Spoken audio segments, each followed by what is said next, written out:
2021년도에 하나님의 크신 은총이 여러분의 가정에 임하시길 바라면서 주가 만드시는 길로 잘 따라가시는 여러분 되시기 바랍니다.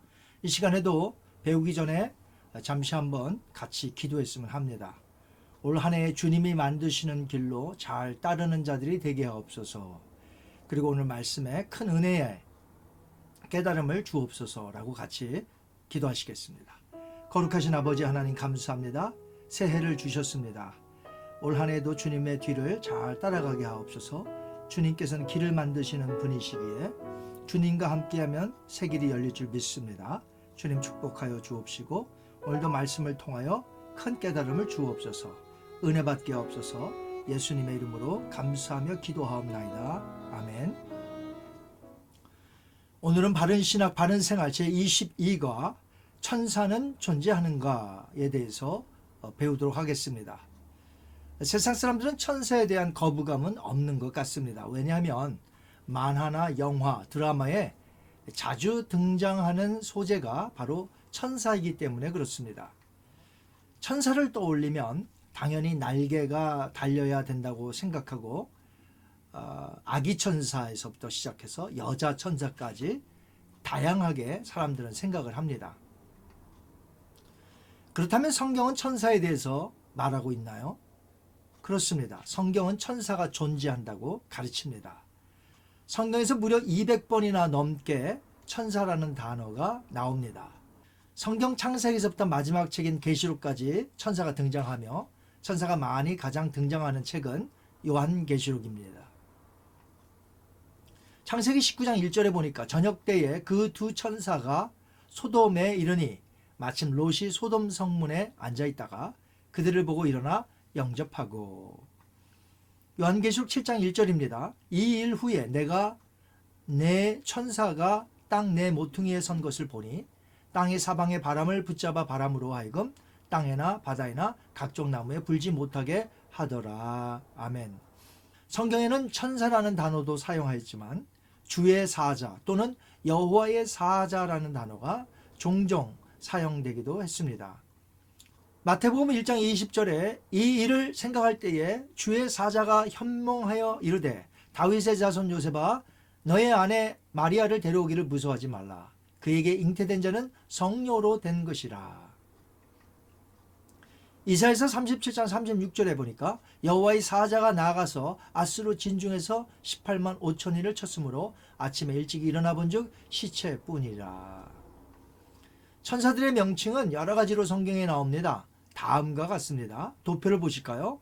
천사, 흰옷 입은 두 천사가 예수의 시체에 누웠던 곳에 요한복음 20장 12절에 나오고요. 주의 천사, 주의 사자가 밤에 옥문을 열고 끌어내어 이르되 사도행전 5장 19절 여호와의 천사, 여호와의 천사가 그 여인에게 나타나서 사사기 13장 3절입니다. 그룹이 또 있습니다. 창세기 3장 24절에 이같이 하나님이 그 사람을 쫓아내시고 에덴 동산 동쪽에 그룹들과 두루 도는 불칼을 두어. 스랍이 또 나옵니다. 이사야서 6장 2절 말씀입니다. 스랍들이 모시고 섰는데 각기 6날개가 있어. 천사장이 나오죠.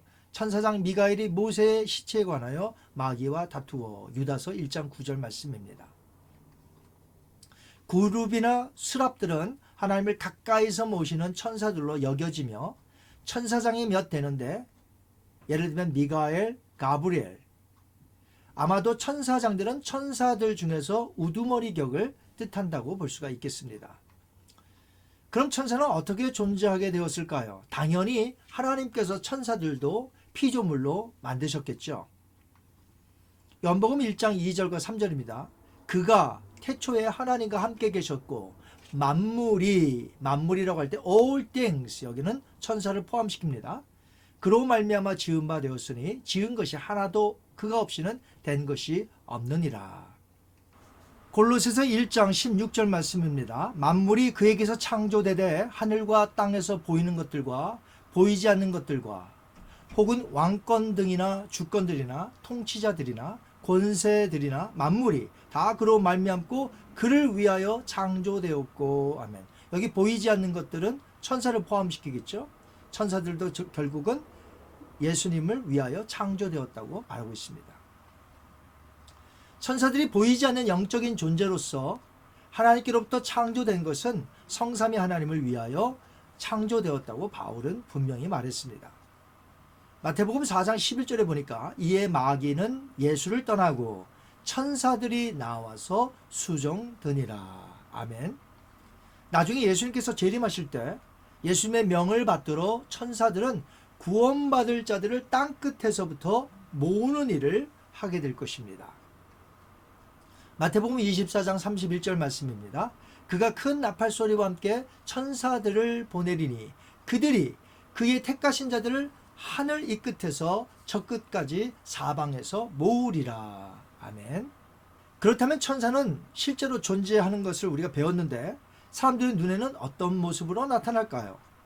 날개 달린 모습으로 나타날까요? 성경에서 천사가 사람들에게 직접 나타날 때에 날개 달린 모습으로 나타난 적은 없습니다. 이사야가 날개가 각기 6개 달린 스랍들을 보았는데 그것은 환상 중에 본 것입니다. 실제로 이사야에게 그렇게 천사가 나타났다는 것이 아닙니다. 그러므로 흔히 날개가 달린 아기 천사 혹은 여자 천사로 이해하는 것은 성경적이 아니죠. 성경에 보면 천사들은 영적인 존재들입니다. 그래서 보통 때는 우리가 볼 수가 없습니다. 하지만 하나님께서 잠시 천사를 보내실 때에는 보통 우리들 앞에 사람의 모습으로 나타납니다. 그것도 남자의 모습으로 말이죠. 창세기 18장 2절, 13절, 16절 그리고 19장 1절을 잠시 보겠습니다. 눈을 들어 본즉 사람 셋이 맞은편에 서 있는지라. 그가 그들을 보자 곧 장막문에서 달려나가 영접하며 여호와께서 세 사람 중에 한 분입니다. 여호와께서 아브라함에게 이르시되 그 사람들이 여기서는 두 사람입니다. 두 천사를 가리켜요. 거기서 일어나서 소돔을 향하고 저녁 때에 그 두 천사가 소돔에 이르니. 아멘. 아브라함이 맞이한 세 사람은 둘이 천사였고 한 분은 하나님의 아들이었던 것입니다. 성육신하기 전에 구약에 가끔씩 사람의 모습으로 나타나셨습니다. 그것을 하나님의 현현이라고 합니다. 롯이 소돔에서 맞이한 그 두 사람은 천사였습니다. 그러나 일반 남자의 모습이었습니다. 예수님께서 부활하실 때 빈 무덤에서 예수님을 찾는 자들 앞에 천사들이 사람의 모습으로 나타났습니다. 남자의 모습으로 사람들에게 부활의 사실을 알린 것이죠. 누가복음 24장 3절 4절 볼까요? 들어가니 주 예수의 시체가 보이지 아니하더라. 이로 인하여 근심할 때에 문득 찬란한 옷을 입은 두 사람이 곁에 섰는지라.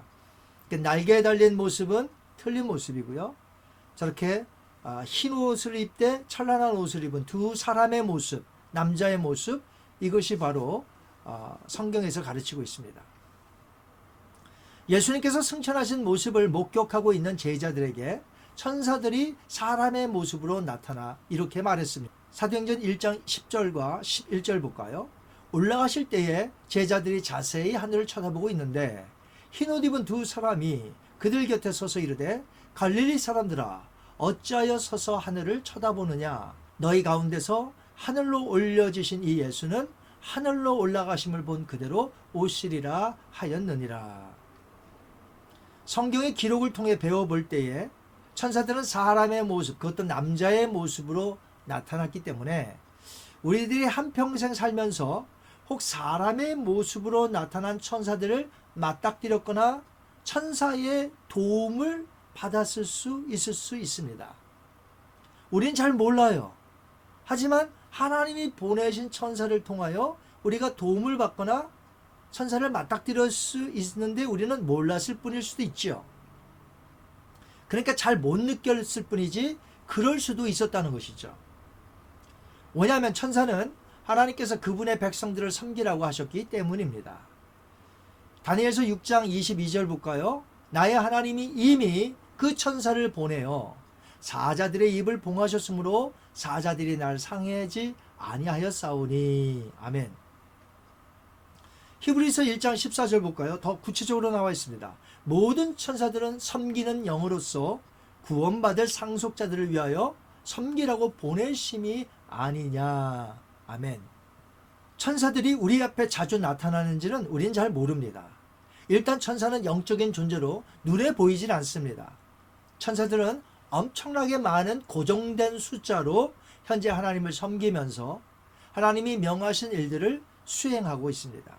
그들은 영적인 존재들이기 때문에 사람들처럼 시집가고 장가가질 않습니다. 예수님이 말씀하셨죠? 마태복음 22장 30절입니다. 부활 때는 장가도 아니 가고 시집도 아니 가고 하늘에 있는 천사들과 같으니라. 구약과 신약의 천사가 나타난 신뢰가 굉장히 많으므로 천사는 하나님의 명령에 따라 심부름을 하고 좋은 소식을 알리는 하나님의 피조물로서 봉사자들입니다. 이제 천사에 관련되어 우리가 5가지를 알 필요가 있습니다. 첫 번째는 예수님을 천사보다 조금 못하게 잠시 두셨다는 것이에요. 히브리서 2장 9절 볼까요? 오직 우리가 천사들보다 잠시 동안 못하게 하심을 입은 자, 곧 죽음의 고난 받으심으로 말미암아 영광과 존귀로 관을 쓰신 예수를 보니, 성육신하신 지상 상태를 의미하는 것이에요. 두 번째, 성도가 천사를 판단하게 됩니다. 고린도전서 6장 3절입니다. 우리가 천사를 판단할 것을 너희가 알지 못하느냐. 배도한 범죄한 천사를 우리가 판단한다는 것을 가리킵니다. 세 번째입니다. 사탄도 광명의 천사로 가장합니다. 고린도후서 11장 14절에 보니까 이것은 이상한 일이 아니니라. 사탄도 자기를 광명의 천사로 가장하나니. 선한 사람으로 가장하여 유혹한다는 뜻이죠. 네 번째입니다. 천사 숭배를 금지시켰습니다. 골로새서 2장 18절 말씀입니다. 아무도 꾸며낸 겸손과 천사 숭배를 이유로 너희를 정죄하지 못하게 하라. 하나님을 직접 경배할 자격이 없으므로 중보자인 천사 숭배를 통해 하나님께 경배한다는 이 골로새 근처의 그 거짓 가르침을 배격하는 말이죠. 다섯 번째, 천사의 타락. 유다서 1장 6절에 보니까 자기 지위를 지키지 아니하고 자기 처소를 떠난 천사들을, 마귀와 귀신들의 정체인데 이 마귀에 대해서는 저희들이 다음 주에 배우게 됩니다. 천사들은 우리들처럼 구속을 받아본 적이 없는 자들입니다. 그렇기 때문에 신비하게 여기는 천사를 숭배하는 어리석음을 버려야 되겠고, 오히려 나를 구속해 주신 예수님의 공로를 감사하며 나에게 복음 전파의 사명을 주신 예수님께 이렇게 찬양해야 하겠습니다. 우리가 잘 아는 찬양이죠. 508장입니다. 우리가 지금은 나그네 되어도, 거기 후렴을 보면 주 내게 부탁하신 일, 그 다음에요, 천사도 흠모하겠네. 주님께서 우리에게 부탁하시고 명령하신 이 복음 전파의 사명은 천사에게 주신 게 아니라 구원을 받은 믿는 자에게 먼저 주신 거죠. 그러니까 천사는 하고 싶어도 못하는 것이에요. 이 복음 전파의 이 놀라운 일은 믿는 자만이 할 수 있는 것이죠. 그래서 주 내게 부탁하신 일, 천사들도 흠모하겠네. 너무나 영광스러운 일. 그래서 우리가 복음 전파에 힘써야 한다는 것이죠. 우리를 구속해 주신 예수님께 감사하며 또한 나에게 복음 전파라고 사명을 부탁하신 예수님께 감사하시기 바랍니다. 천사는 구속도 받지 못하는 존재이고 복음을 전파하는 사명도 받지 못했으나 저와 여러분은 예수님의 피로 구속도 받았고 사명 또한 받았으니 감사하시며 사시는 여러분이 되시길 바랍니다. 이 시간 한번 기도합니다. 자비로우신 아버지, 감사합니다. 천사는 과연 존재하는가에 대해서 배웠습니다. 천사는 분명히 성경에서 말하고 있으며 또 천사에 대한 다양한 사역과 또한 우리를 섬기라고 보내신 자인 줄 압니다. 그러나 우리의 눈에 보일 수는 없기 때문에 우리가 잘 못 볼 수 있으나 분명한 것은 하나님이 우리를 도와주시고 계신다는 사실이며 또 우리는 구속을 받았고 사명을 받았습니다. 복음 전파의 사명, 이것은 천사들도 감당하지 못하는 일들입니다. 구속 받아본 적도 없고 복음 전파를 해본 적도 없는 천사들입니다. 그러나 우리에게는 구속을 받게 하시고 복음 전파의 사명 주셨으니 감사합니다. 이 일을 잘 감당하는 우리들이 되게 하옵소서. 감사하며 예수님의 이름으로 기도하옵나이다. 아멘. 다음 시간에는 마귀는 과연 존재하는가에 대해서 배우도록 하겠습니다. 한 주간도 승리하시기 바랍니다. 감사합니다.